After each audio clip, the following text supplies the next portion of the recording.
લાઈવમાં આપનું સ્વાગત છે। પાટણ જિલ્લાના સરસ્વતી તાલુકામાં આવેલી ભાટસણ પીએમસી શાળામાં અવકાશ દર્શન કાર્યક્રમ યોજાયો। વિદ્યાર્થીઓએ ખગોળીય વિશ્વની અજાયબીઓ માણી। પાટણ જિલ્લાના સરસ્વતી તાલુકામાં આવેલી ભાટસણ પગાર કેન્દ્ર શાળા પીએમસી ગુજરાત ખાતે વિદ્યાર્થીઓમાં વિજ્ઞાન અને ખગોળશાસ્ત્ર પ્રત્યે રુચિ વધે તેવા ઉમદા હેતુથી અવકાશ દર્શન કાર્યક્રમનું શાનદાર આયોજન કરવામાં આવ્યું હતું। શાળાના શિક્ષક શ્રી રાજેશ પરમારના વિશેષ પ્રયત્નોથી આ કાર્યક્રમ સફળતાપૂર્વક સંપન્ન થયો હતો। આ કાર્યક્રમમાં પોલાદ સંસ્થા દ્વારા વિશેષ સહયોગ આપવામાં આવ્યો હતો। સંસ્થાના શ્રી દિગ્વિજયસિંહ વાઘેલાએ વિદ્યાર્થીઓને ભારતીય અવકાશ સંશોધન સંસ્થા ઇસરોની કામગીરી અને વૈજ્ઞાનિકોના અથાગ પરિશ્રમ વિશે ઊંડાણપૂર્વક માહિતી આપી હતી। ખાસ કરીને ચંદ્રયાન મિશનની સંપૂર્ણ વિગતો જાણીને વિદ્યાર્થીઓ મંત્રમુગ્ધ થયા હતા। કાર્યક્રમનું મુખ્ય આકર્ષણ વિશાળ ડોમમાં તૈયાર કરવામાં આવેલું પ્લેનેટોરિયમ હતું, જે વિદ્યાર્થીઓના અલગ અલગ ગ્રુપ બનાવીને તેમને વિવિધ ગ્રહો, તારામંડળો અને બ્રહ્માંડની જટિલ ખગોળીય ઘટનાઓનું જીવંત પ્રદર્શન બતાવવામાં આવ્યું હતું।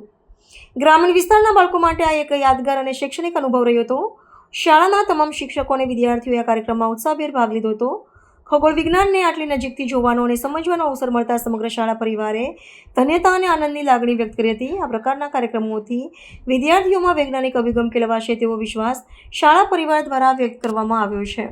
ભાટસણ પગાર કેન્દ્ર શાળા પીએમસી ગુજરાતમાં એક ઇનિશિયેટિવ રજૂ કરવામાં આવ્યું। પ્લેનેટોરિયમ એક્ટિવિટી શું છે, જે બાળકો અજાણ હતા અને અવકાશ વિશેની માહિતી એટલી બધી હતી નહીં, કન્સેપ્ટ ક્લિયર નહોતા।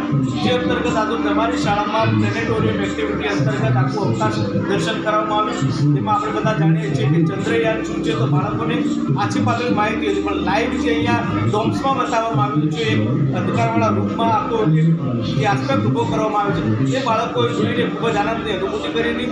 સમગ્ર સ્ટાફ પરિવારે આ ઇનિશિયેટિવને ખૂબ વખાણ્યું છે, સરાહના કરી છે। ખાસ કરીને બાળકો જે મોટા બાળકો જે 6 થી 8ના એમને કેટલાક કન્સેપ્ટ ક્લિયર હતા, જે આ પ્લેનેટોરિયમ એક્ટિવિટી દ્વારા ચંદ્રયાન શું છે, ઇસરો ખાસ કરીને કઈ પ્રવૃત્તિ કરે છે, આપણા વૈજ્ઞાનિકોનું કેવું યોગદાન છે, આ તમામ બાબતોથી બાળકો જાગૃત થયા છે, જે બદલ સમગ્ર શાળા પરિવાર વતી હું આભાર માનું છું। Thank you.